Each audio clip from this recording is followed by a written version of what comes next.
বুবাই ও একটা অন্য মেয়ের সাথে ফুষ্টি নষ্ট করছে। এক্ষুনি কি ওকে হাতে নাতে ধরবো? না, এক্ষুনি গেলে ও একটা কোনো বাহানা দিয়ে দেবে।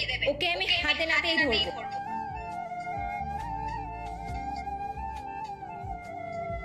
এসে গেছো? আজকাল একটু বেশি লেট করে আসছো না? হ্যাঁ, ওই আজকাল রাস্তায় একটু বেশি জ্যাম হচ্ছে, তাই লেট হয়ে যাচ্ছে।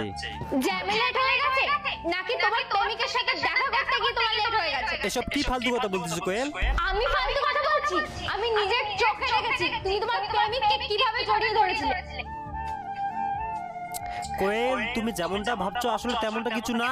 সত্যি বুবাই, তুমি এখনো মিথ্যা কথা বলে যাচ্ছ। আমি আমার নিজের চোখে দেখেছি। আমাকে যদি এই কথাটা অন্য কেউ এসে বলতো না, তাহলে আমি কখনোই বিশ্বাস করতাম না। কিন্তু আমি আমার নিজের চোখে দেখেছি আর নিজের